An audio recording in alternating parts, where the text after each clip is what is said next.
जय श्री श्याम दोस्तों। स्वागत है आप सभी का श्याम दीवानी के चैनल में। आज की इस वीडियो में हम बात करेंगे एकादशी के बारे। कैसे पूजा करें, कब है पाप मोचनी, एकादशी मुहूर्त नियम विधि। आइए जानते हैं। जानने से पहले वीडियो को लाइक कर दीजिए और कमेंट बॉक्स में जय श्री श्याम लिख दीजिए। श्याम बाबा आपकी सभी मनोकामनाएं पूरी करें। तो शुरू करते हैं।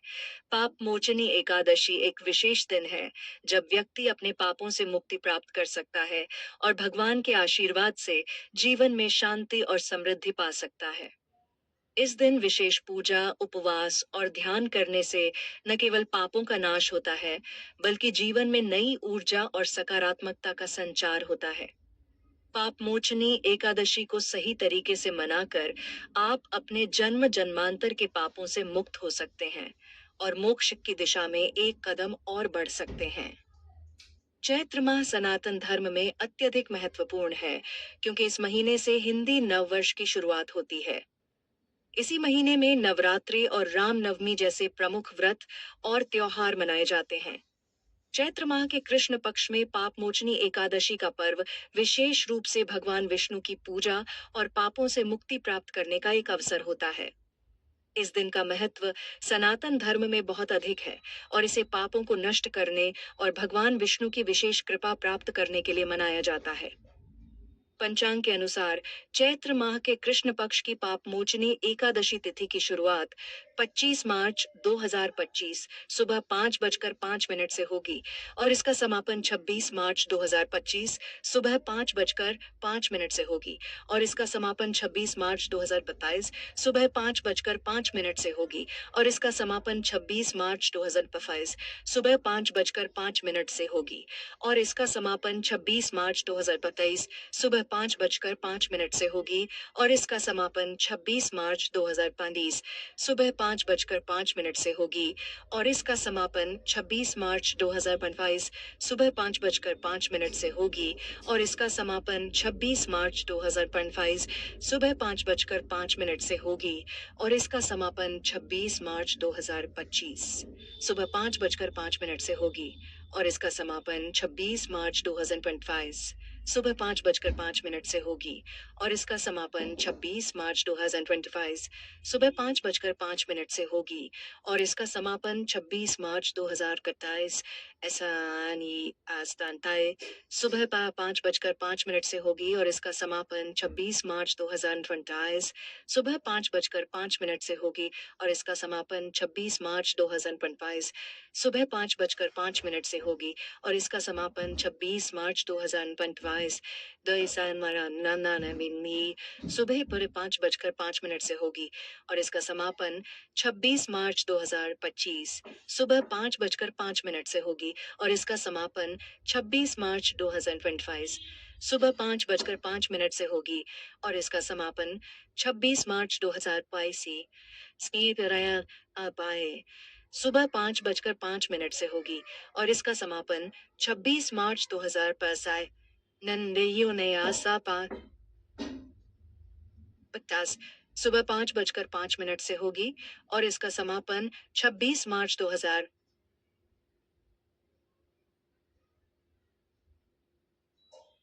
सुबह 5:05 से होगी और इसका समापन 26 मार्च 2025 सुबह 5:05 से होगी और इसका समापन 26 मार्च 2005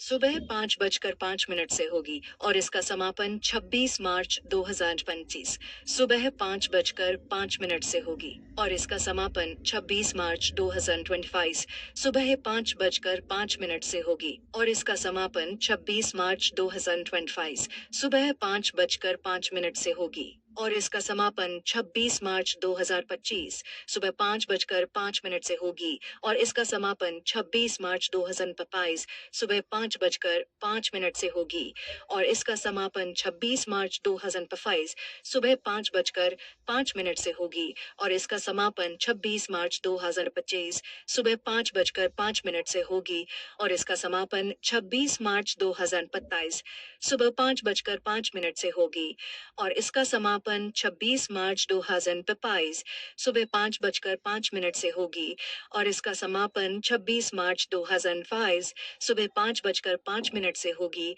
और इसका समापन 26 मार्च 2025 सुबह 5:05 से होगी और इसका समापन 26 मार्च 2025 सुबह 5:05 से होगी और 2025 सुबह 3:45 पर होगा।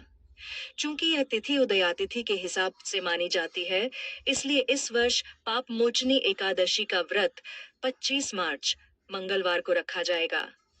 यह दिन भगवान विष्णु की पूजा और पापों से मुक्ति प्राप्त करने का विशेष अवसर है।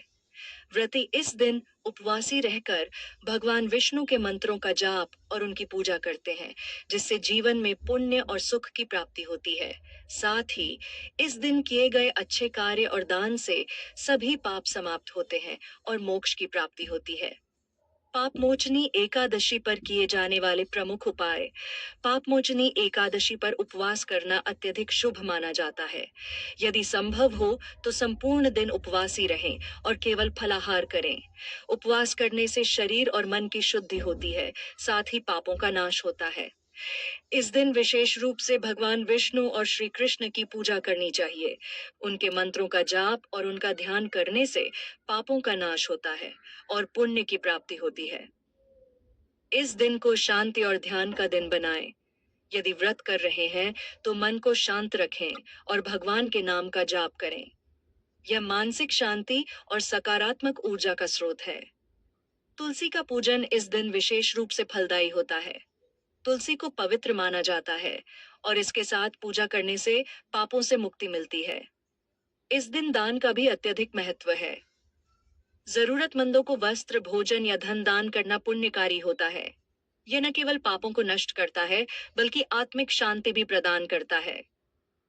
इस दिन हरे राम राम राम हरे हरे, हरे कृष्ण कृष्ण कृष्ण हरे हरे का जाप करें। यह मंत्र पापों को नष्ट करने और मानसिक शांति प्राप्त करने के लिए अत्यधिक प्रभावी है। पापमोचनी एकादशी व्रत कथा। पापमोचनी एकादशी चैत्र मास के कृष्ण पक्ष की एकादशी होती है। इसे सभी पापों से मुक्ति देने वाली एकादशी माना जाता है। इस व्रत की कथा इस प्रकार है। प्राचीन काल में चित्ररथ नामक एक प्रसिद्ध वन था, जहां देवता, अप्सराएं और गंधर्व वास करते थे। वहां च्यवन ऋषि के पुत्र मेधावी ऋषि तपस्या कर रहे थे। उनकी तपस्या से देवराज इंद्र भी भयभीत हो गए। उन्होंने उनकी तपस्या भंग करने के लिए एक सुंदर अप्सरा मंजुघोषा को भेजा। मंजुघोषा ने अपने नृत्य और मधुर संगीत से मेधावी ऋषि को मोहित कर लिया। ऋषि उनके प्रेम में पड़ गए और कई वर्षों तक तपस्या भूलकर उनके साथ समय व्यतीत किया। एक दिन जब मंजुघोषा विदा लेने लगी, तब ऋषि को अपनी गलती का एहसास हुआ। उन्हें समझ आया कि वे अप्सरा के मोह में फंसकर अपनी तपस्या से भटक गए। क्रोधित होकर उन्होंने मंजुघोषा को श्राप दिया कि वह पिशाचिनी बन जाएगी। अप्सरा ने ऋषि से क्षमा मांगी। तब ऋषि को भी अपनी भूल का एहसास हुआ और उन्होंने उसे पापमोचनी एकादशी का व्रत करने का उपाय बताया। मंजुघोषा ने विधि पूर्वक इस एकादशी का व्रत रखा, जिससे उसे पिशाच योनि से मुक्ति मिली। इसी तरह मेधावी ऋषि ने भी इस एकादशी का व्रत कर अपने पापों से मुक्ति पाई। पापमोचनी एकादशी का महत्व।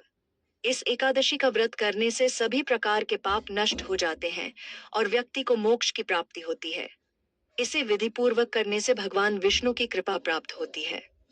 इस वीडियो में दी गई जानकारी महत्वपूर्ण लगी हो तो चैनल को सब्सक्राइब कर लीजिए। मिलते हैं ऐसी ही नई वीडियो और नई जानकारी के साथ। जय श्री श्याम।